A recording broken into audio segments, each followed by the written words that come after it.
Welcome everybody to Algebra 1, Section 5.3, Standard Form, X and Y intercepts, as well as vertical and horizontal lines. So let's start with standard form. Linear equations are also frequently written in standard form, which is ax plus by equals c. And these can be converted to slope-intercept form, which we actually practiced at the end of Section 5.2 last lesson. So we're supposed to write each of these equations in slope-intercept form and then identify the slope and y-intercept, aka the m and b. So a quick reminder, slope-intercept form is y equals mx plus b, so that is our end goal. So our goal is to get y on one side of the equal sign while everything else is on the other. So we need to undo anything that's happening to y. So on number 1, for example, y is being added with 2x. So we subtract 2x, undo the addition of 2x, and then we get y equals negative 2x plus 3, writing the negative 2x before the 3 because it goes mx before b. Now y is by itself, so we wrote this in slope-intercept form, identifying the m and the b. M is negative 2, b is 3. You could call m negative 2 over 1 if you wanted. On the number 2 here, as we solve this one, we will start by moving the 4x and then getting rid of this 5 by dividing. So let's start by subtracting 4x, as I mentioned. And we end up getting 5y equals negative 4x minus 30. And then when we divide every single thing by 5. And y equals negative 4 over 5x minus 6. Once again, where the negative is on that fraction doesn't even matter a little bit. Now this is in slope-intercept form, so we identify the slope as negative 4/5 and the b as negative 6, and we call these our answers, because we wrote it in slope-intercept form and identified the slope and y-intercept. On number 3 here, to get rid of this x, we don't add it even though we see a minus sign here, because this x is positive, and if we were to add x, we get 2x, which is the opposite of what we want.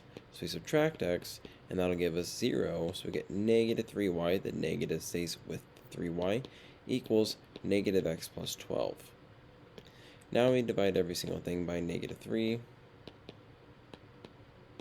and I get y equals 1/3 x minus 4. So my slope is 1/3, and my b or y-intercept is negative 4. On to number 4, x minus y equals negative 8. So again, to get rid of the x, I subtract both sides by x, and it's a positive x.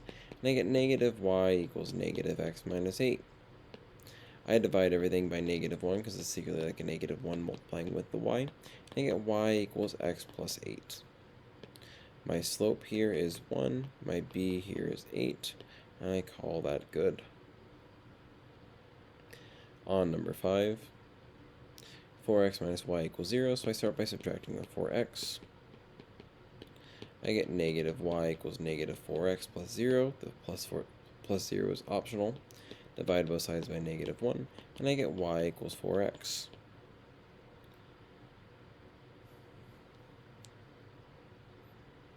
Number 6 here. As I look at this problem, I say, oh, I need to start by subtracting the 3x. And I get negative 2y equals negative 3x minus 14.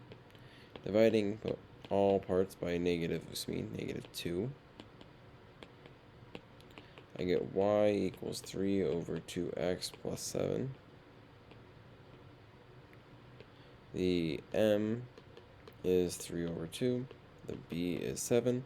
And just like that, we have our answers. On number 7 now, we have y equals negative 6x plus 4y equals 20. So I add 6x to both sides because it's a negative 6x, and a negative and a positive will get us 0 there. And so I get 4y equals 6x plus 20. Dividing all three parts by 4. We get y equals 3 over 2x plus 5. Showing us that our slope is 3 over 2, and the y-intercept is 5. On number 8, we start by subtracting the x. We get 5y equals negative x minus 15. Divided by 5. And y equals negative 1/5 x minus 3. Oops, forgot to write my slope and y-intercept. My slope is negative 1/5. My y-intercept is negative 3. Moving on now to the next 4 problems on the next page. On number 9, I start by subtracting 3x. And I get 3y equals negative 3x minus 12. Then I divide all 3 parts by 3. Y equals negative 1x or negative x minus 4. Number 10, I start by adding 2x. Negative 4y equals 2x plus 36. Divide everything by negative 4. Y equals negative 1/2 x minus 9. And my slope here is negative 1/2. And my y-intercept is negative 9. On number 11 here, I start by subtracting 12x. Negative 9y equals negative 12x minus 9. Dividing all 3 parts by negative 9. Y equals 4/3 x plus 1. So my slope is 4/3. And my y-intercept is 1. Number 12, I subtract 4x. I get 10y equals negative 4x plus 10. Divide all 3 parts by 10. Y equals negative 2/5x plus 1. So my slope here is negative 2/5. Once again, where the negative is doesn't even matter a little bit. And the b, or the y-intercept, is 1. So here we're going to take, we're going to say which of these 4 equations, 4 choices A through D, match are the equation for the line on the left. So it says hint, convert them to slope-intercept form. Another hint is to first figure out what the slope and the y-intercept of this line are. So the slope of this line is 1/3, positive 1/3 because it's going uphill, and the y-intercept here is negative 2. So we want whichever equation has that slope and y-intercept combination. And so I'm just going to go ahead and show what the answers are to these, but I would encourage you to pause the video, solve these until you find which one has the correct slope and y-intercept. So letter A is truly y equals negative 1/3 x minus 2 when you turn it into slope-intercept form, so close to what we want, but the slope is negative on this one, and that's not what we want. On equation B, we end up getting y equals 1/3 x minus 2, which you notice, hey, that's actually it. So I'm going to go and circle that, but I will go and show what C and D are. So C ends up converting to y equals negative 3x minus 2, while D converts to y equals 3x minus 2. I'll do the same thing for 14 and 15. So on 14 here, the slope is 2 or 2/1, and the b is negative 1. Equation A is y equals negative 1/2 x minus 1 when converted. Equation B ends up being y equals 1/2 x minus 1. Equation C ends up being y equals negative 2x minus 1. And equation D ends up being y equals 2x minus 1, which is the answer. On the number 15, on 15 my slope here is negative 5/4. My y-intercept is 7. So as I rewrite these equations, the first equation is y equals negative 4/5 x plus 7.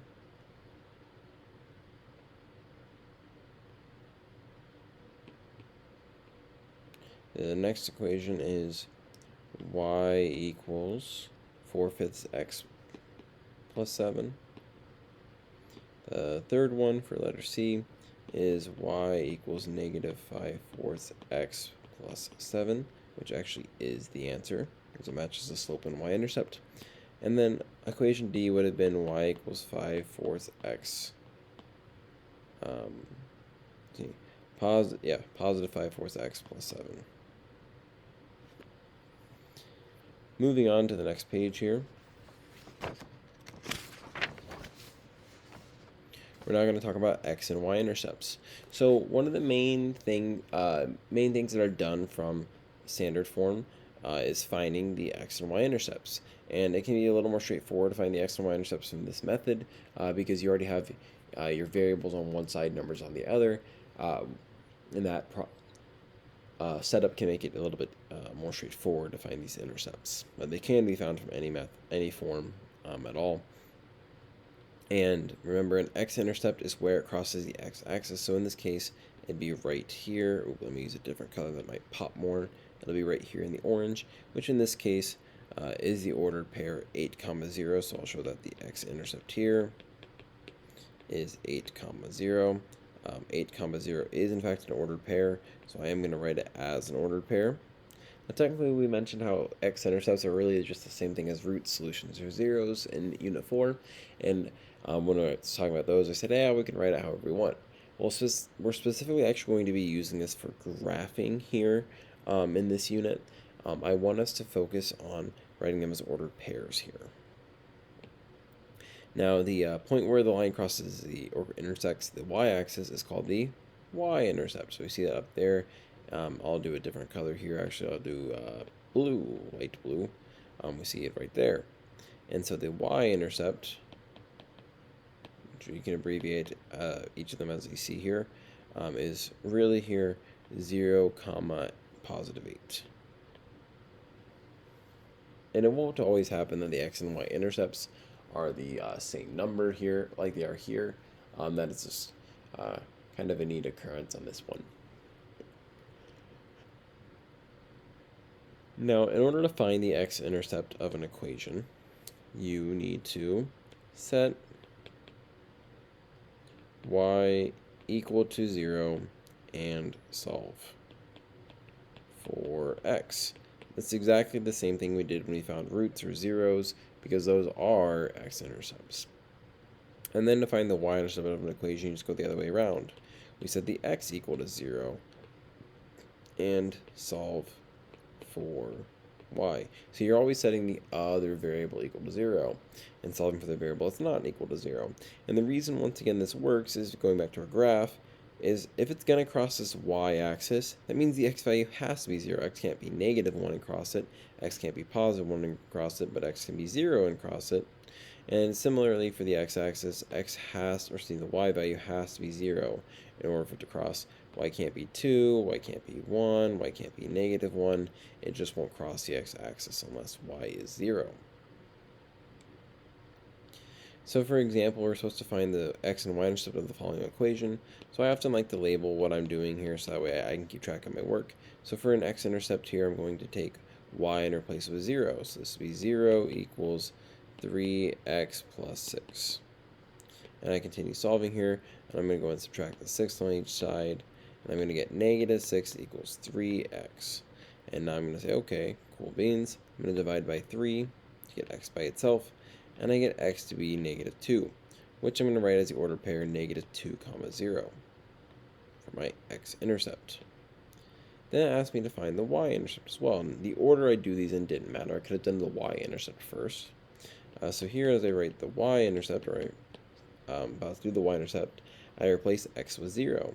So I get y equals 3 times 0 plus 6.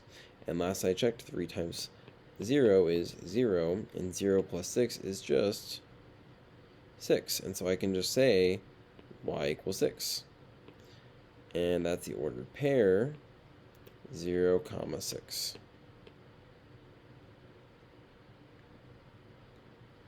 So let's practice some examples.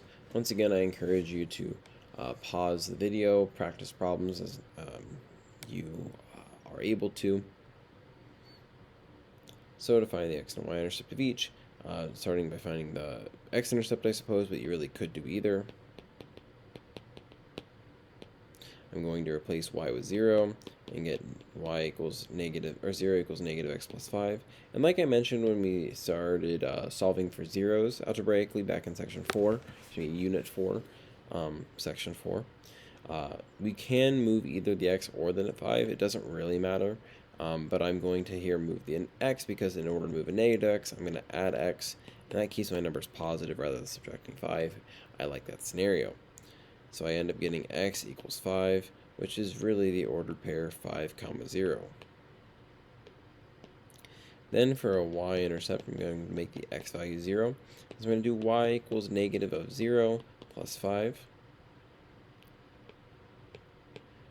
which ends up being y equals 5. So we do negatives of 0 is just 0, and 0 plus 5 is 5. And so that's going to be the ordered pair, 0, 5. And I'm going to go ahead and write those on the lines then, since it asked me to. Well, that's 5, 0, 0, 5. And those once again happen to be the same number, but like we saw in the previous example, they most often actually won't be. So on number 2 here, we have y equals 1/2 x minus 8. If I'm finding the x-intercept first, which doesn't matter if I am or not, I get 0 equals 1/2 x minus 8. As I try and add the 8 to both sides, and by try I mean just successfully do, add the 8 to both sides, I get 8 equals negative 1/2 x, sorry, positive 1/2 x. So then in order to get rid of the 1/2 of the fraction, I'm going to go ahead and multiply by the reciprocal, which is 2 over 1. And I get 16 equals x. And so now I write this ordered pair as 16, 0, which I'll put on the line in just a moment. And then now to find the y-intercept, I end up seeing I have y equals 1/2 times 0 minus 8. So as I do 0 times 1/2, I end up getting 0, and 0 minus 8 is just negative 8. So I can just write y equals negative 8. And I call this 0, negative 8 for my x and y intercepts. I forgot to write on the line. Now, if I say there's a line, and you write them over here and box them, that's fine. So it's 16, 0 for the ordered pair, and 0, negative 8 for the ordered pair for the x and y intercepts, respectively. On to number 3. So y equals negative 4/3 x plus 2. So I'm going to go ahead and start working on my x-intercept here. I just happen to work on that one first, typically when given the choice. And so it'll be 0 equals negative 4/3 x plus 2. Then I'm going to go ahead and add 4/3 x. I could subtract the 2, but this will keep my numbers positive, and I like that scenario. So I get 4/3 x plus 2, equals 2. Multiply both sides by their reciprocal, which would be 3 over 4. And I get x equals, as I reduce the other side, I get 1 and 2, 3 over 2. And so this ends up being the ordered pair, 3 over 2, 0, or 1.5, 0, which I'm actually going to write it that way personally, and that's because when I'm graphing, I prefer decimals over fractions because I believe them to be easier to graph for myself, and maybe that's true for you as well. The y-intercept, I'll replace y with 0, and so I get y equals negative 4/3 times 0 plus 2.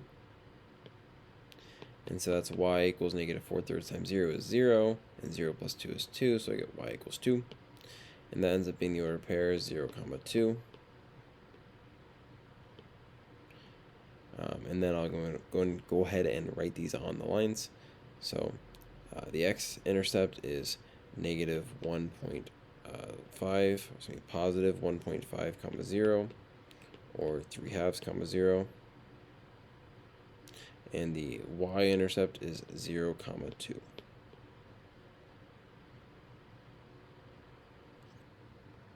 Moving on to the next page here, x minus y equals 2, so I just start with one of my intercepts again, doesn't matter which. Let's say I do the x-intercept, so that would be x minus 0 instead of y equals 2, and that would be x equals 2. So that's the ordered pair, 2, 0. And for the y-intercept, that would end up being 0 minus y equals 2. So I divide by negative 1, and I get y equals negative 2. So negative 0 comma negative 2.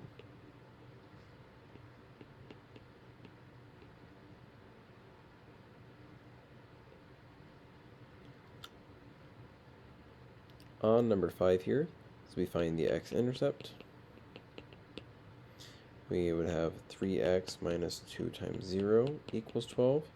And, well, 2 times 0 is 0, so you'd really have 3x equals 12. And we divide by 3 on both sides. And I get x equals 4. Now you can most certainly, and I will be doing this on the next problem, divide by 3 here and here, knowing that negative 2 times 0 will be 0 anyway, and that you don't really have to wait until this blue step to start dividing. These would accomplish the same result, that we get 4 comma 0 regardless. And I'll go and actually even bring that into play as soon as I do the y-intercept on this problem. So I'm going to get 3 times 0 minus 2y equals 12. I know that all of that's going to turn to 0 anyway, so I can just go ahead and start dividing by negative 2 if I would like. Now if you want to write that next step like you did in the blue on the x-intercept here on this problem, that's perfectly fine. So I get y equals negative 6, which is 0 comma negative 6.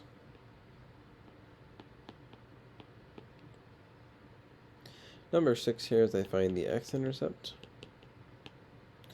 I have 8x plus 10 times 0 equals negative 10. So that's going to be 8x equals negative 10. So I'm just going to divide by 8 here and call it x equals negative 5 over 4 as a reduce. Or you could also do that as in a decimal, in an ordered pair. Negative 1.25 comma 0. I personally prefer decimals when it comes to graphing and doing ordered pairs because I find it easier to graph decimals rather than fractions. But either a decimal or a fraction is perfectly acceptable as long as the fraction is reduced. Typically I do prefer in other scenarios fractions, but this is a scenario where I prefer decimals once again.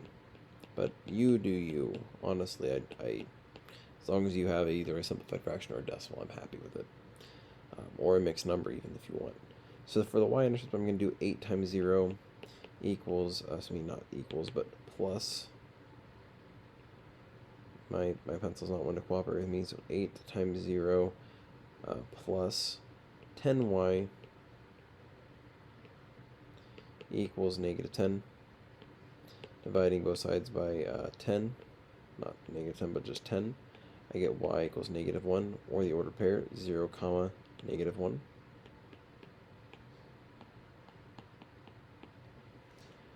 Next here on these following problems, we're going to be using the x and y intercepts. So we're going to be finding the x and y intercepts, and then we're going to be using them to graph. And what's going to happen is we're going to plot the 2 points, the x and y intercepts, and then just connect them with a straight line with arrows on each side. So on number 7 here, once again, not mattering which one you start with, x or y intercept, so I'm going to just start with the x here out of habit. And so I'm going to do x plus 0 equals 3, and that would be x equals 3, or the ordered pair 3 comma 0. So I'm just going to go ahead and plot that ordered pair, knowing it's on the x-axis again. Then as I find the y-intercept, it's going to be 0 plus y equals 3, or y equals 3, aka 0 comma 3. So I'm going to go up 3, connect them as an ordered pair, and now I have my line.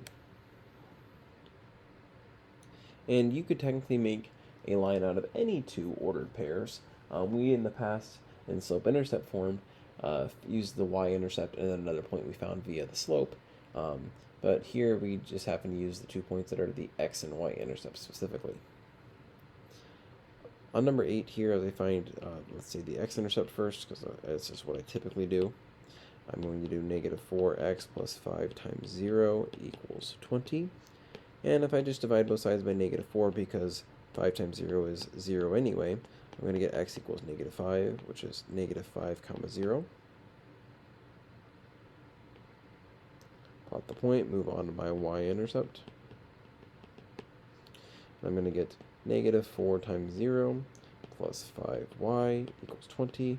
Noting that the first part's 0 anyway, I'm just going to divide by 5 and get y to equal 4, which is 0, comma 4. Connect them with a straight line with arrows, and we have our graph.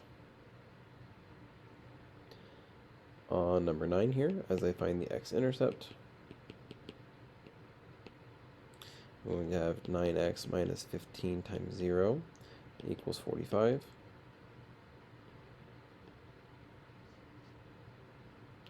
Then I'm going to go ahead and divide both sides by 9, because negative 15 times 0 is 0 anyway. I'm going to get x to equal 5. So that's 5 comma 0. I'm going to go ahead and plot. And for my y-intercept, I'm going to have 9 times 0, which will be 0, minus 15y equals 45. So I divide only by the negative 15 on both sides. And I get y to equal negative 3, which is 0, comma, negative 3. Plot that, connect the 2 points. I'll connect those points a little bit better. And draw the arrows. On to number 10 here, as I find the x-intercept, I get 2x minus 0 equals 7. So I divide both sides by 2, and I get x equals 7 over 2. Once again, I personally just prefer a decimal when I graph, so I'm going to call it 3.5 comma 0. 7 over 2 is the same thing, or you could do 3.5, and that would be halfway between 3 and 4 on the x-axis. And the y-intercept would be 2 times 0 minus y equals 7. I divide by negative 1 to get y by itself, because 2 times 0 is 0 anyway, and I get y equals negative 7, which is 0, comma, negative 7. Connect them, and call it good. Next, we're going to go on to the next page and start talking about vertical and horizontal lines. So vertical and horizontal lines are special scenarios which have special equations and special slopes. So a vertical line is a perfectly up and down line. It's never moving left or right, not moving at an angle or at all. And it's written in the form x equals a. X equals any number, and that number specifically is the x-intercept of this vertical line, aka what x is always equal to.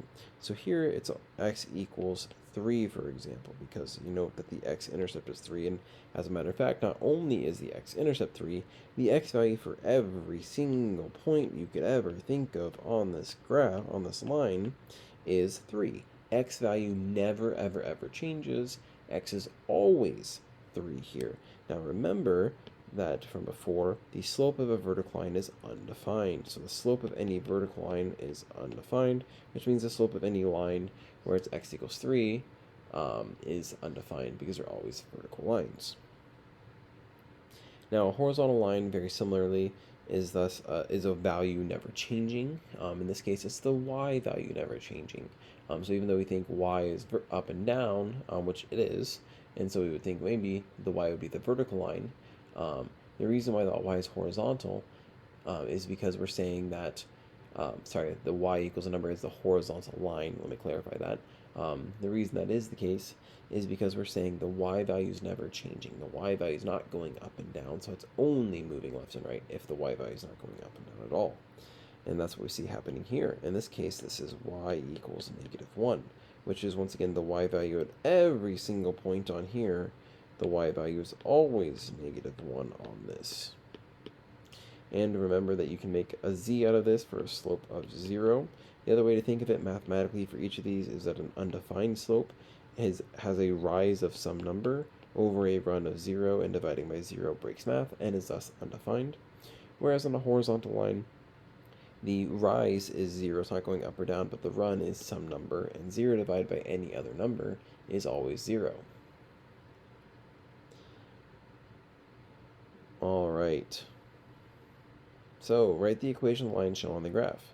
So once again, all of our vertical lines are always x equals a number, because x is never changing, and all the horizontal lines are y equals a number. So for example, 1 is x equals a number, and the x value here we see at every single point is 2. On number 2, it's y equals a number because it's horizontal, the y value is never changing, and it's y equals 3 because that's the y value at every single point on the graph. Number 3 is once again a horizontal line, meaning it's a y equals a number because the y value is never changing, and the y value is consistently the whole time just -5 on this graph. On number 4, another vertical line, meaning the x value is never changing, it's never going left and right, and the x value here is +4. On number 5, it's hard to see here, but the x actually right here, which is on the y-axis.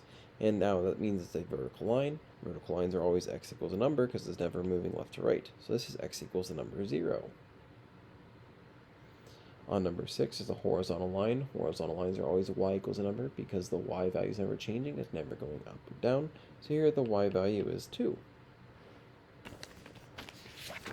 On to our last page for this section, we're going to practice graphing these lines. Once again, remembering that y equals a number is horizontal and x equals a number is vertical.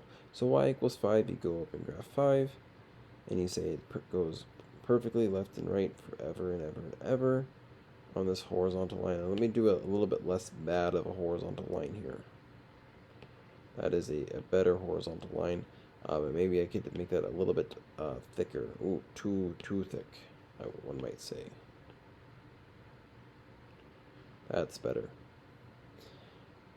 X equals -1, meaning it's a vertical line because the x value is -1. And where else is the x value -1? At any of these points, x value is -1, because that means the x value is never, ever, ever changing. So we draw a perfect vertical line with arrows on each end.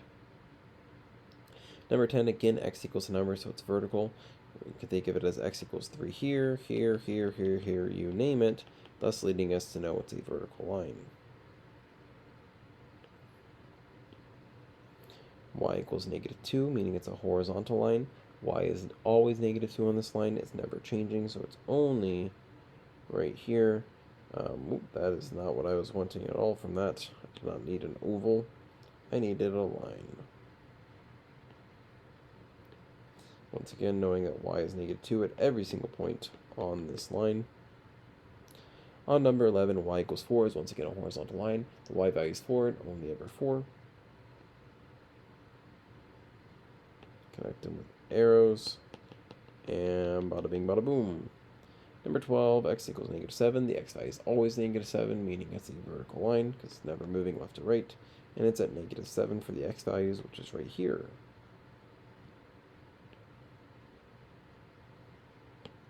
Now we got some questions that we're supposed to answer here. So what is the slope of the line y equals a number? A reminder that y equals a number is a horizontal line, and all horizontal lines have a slope of 0. They can make the z out of it, so to speak. And so the slope is 0, which you could write out in words, or you could just do the number. Either one of those would be a sufficient answer. On number 14, the slope of a line x equals -2. X equals -2 is a vertical line, which is going to be a slope of undefined, because you can make the u out of it as a quick reminder as well. The slope of the line x equals 0. Once again, this is the exact same question we had in the last one. Once again, a vertical line. Once again, undefined. X equals a number will always have a slope that is undefined. Just like y equals a number will always have a slope that's 0. Next, we're asked, which axis is y equals -1 parallel to? Well, reminder that y equals -1 is a horizontal line and is thus parallel to the x-axis. And which axis is x equals 4 parallel to? Well, x equals 4 is once again a vertical line. X equals any number is a vertical line and is thus parallel to the y-axis. So on number 18, we have the question, how does the graph of y equals 3 differ from y equals 3x? And graph both and explain. Well, reminder, y equals 3 is where the y value is 3 and only ever 3, aka this perfectly horizontal line. Let me do that a little bit thicker. Maybe I'd add another C on thick, you know. And then y equals 3x is meaning that it has a slope of 3 and a b of 0 because it's 3x plus 0. And so we have it intersecting at the origin. It's going up 3 over 1 because it's secretly 3 over 1, or down 3 left 1. And we connect these with a straight line. And those graphs are always very different. So how does it differ in graphing and explaining? So we need to explain it. Well, y equals 3, which I should clarify is on the left, versus y equals 3x. Y equals 3 is secretly y equals 0x plus 3, by the way. So meaning that that y equals 3 is a horizontal line. I should go a little bit thinner for writing this out. Is a horizontal line with a slope of, I should clarify that slope, it's an L, not a T there, 0. And then separately, y equals 3x is a diagonal line, so to speak, not a horizontal line, but I should say has a slope of 3. Key differences. You could also talk about how they have different y-intercepts and what those y-intercepts are. You talk about how y equals 3x is not horizontal. You can call it diagonal if you want, as I mentioned. So there's a few different ways that you could be explaining more on this one. And that will wrap up section 5.3 for Algebra 1.